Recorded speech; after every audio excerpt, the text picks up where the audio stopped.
Hello and welcome to News Laundry Interviews. Today I'm joined by Ashok Lavasa. Welcome, Mr. Lavasa. Those of you who follow the news and current affairs know who Mr. Lavasa is. He is the former election commissioner who very recently stepped down and now is with the Asian Development Bank with ADB, and he's also the author of An Ordinary Life. It says Portrait of an Indian Generation. It is predominantly based on the life of his father, who he calls Bauji, and it charts his life story, and through it you also get to see some insights into Mr. Lavasa's life before he became the high-profile bureaucrat that he retired as. Now there is a kind of, whether you call it a mythology, a kind of impression that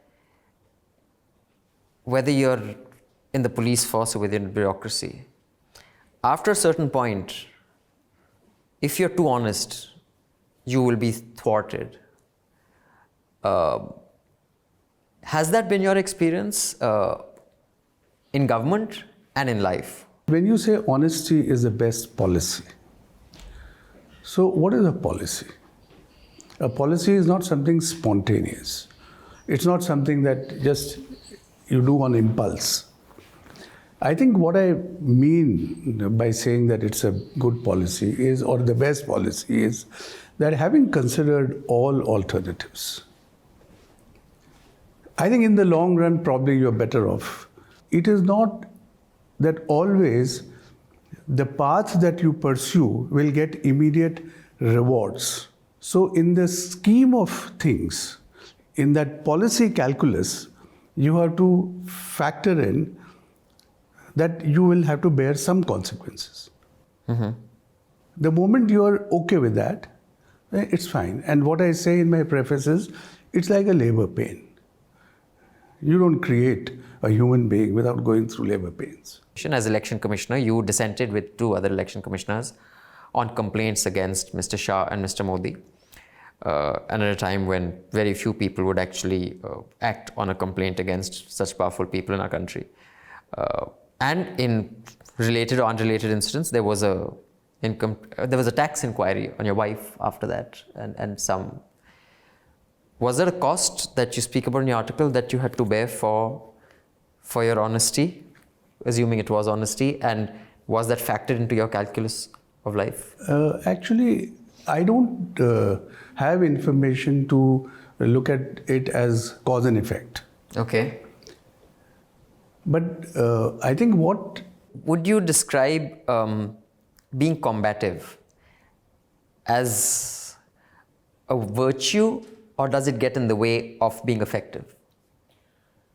Because your father wasn't combative. He was honest. He didn't hold grudges, clearly. Do you hold grudges? No.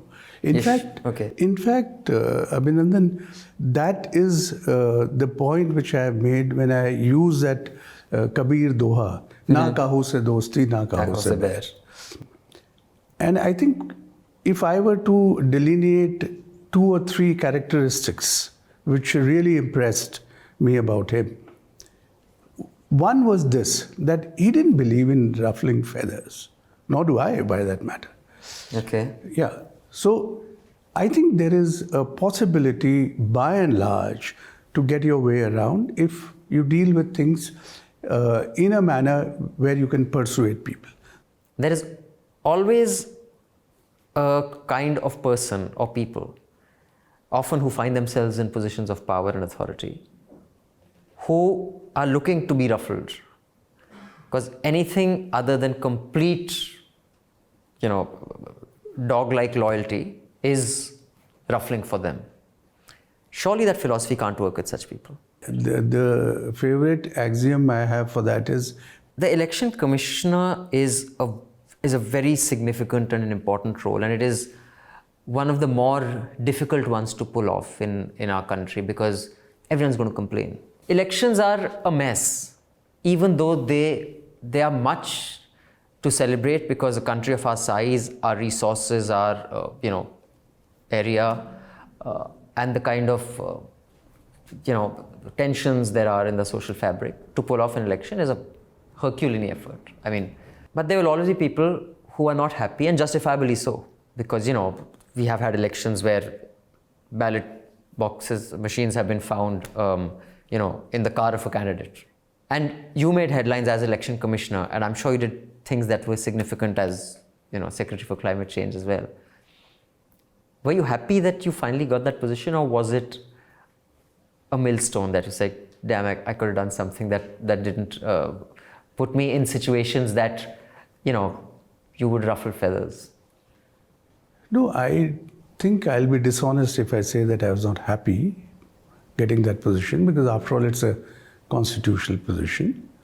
So, but as I was finance secretary, as I was environment secretary, it was another opportunity to do public service. So that's it. But on your point about elections being messy, You think your father, and clearly you're extremely fond of, attached to, influenced by your father, which comes through in this book. You think he'd be proud of you? Oh, that's a very difficult question. He, the two things that I remember of him, he was extremely brutally fair. One. Second, he didn't like flattery. So he never told us that what we were doing was good. I don't know whether he thought he was flattering us, but surely I don't think I've done anything to make him feel ashamed of what I've done. You have spoken about that you were shocked that, the cops produce stock witnesses who are everywhere like God. And that when a police has to prove a case, they just come up with one stock witness after the other, and, they happen to have seen whatever the police wants them to see.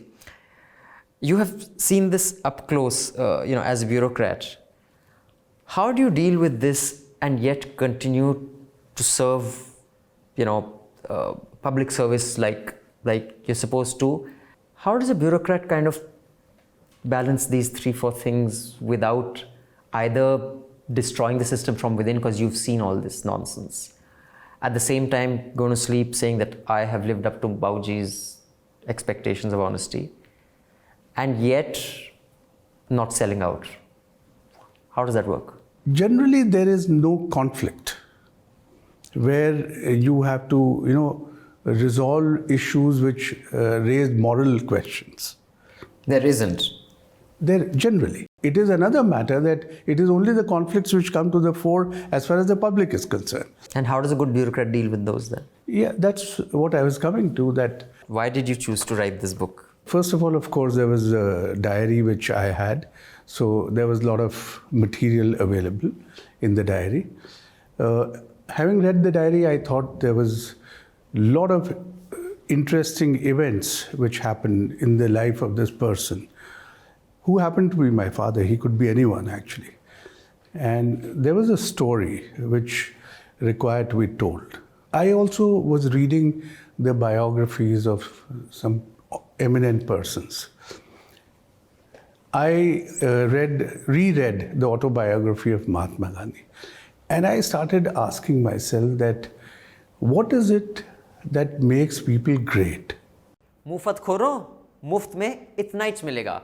To watch the full unedited interview, you have to subscribe to News Laundry and pay to keep news free. Because when the public pays, the public is served. We depend on you and not on advertisers. So go to www.newslaundry.com/subscription and subscribe and get all our unedited interviews, our special video shows, comics, and everything that's behind the paywall. Remember, to subscribe to News Laundry, you pay just about 10 rupees a day. That's less than, a cigarette. And smoking is injurious to health. So subscribe and watch the full interview.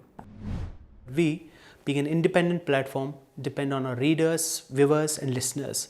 Support independent media by subscribing to News Laundry. Go to newslaundry.com, click on the subscribe button at the top, and pay to keep news free.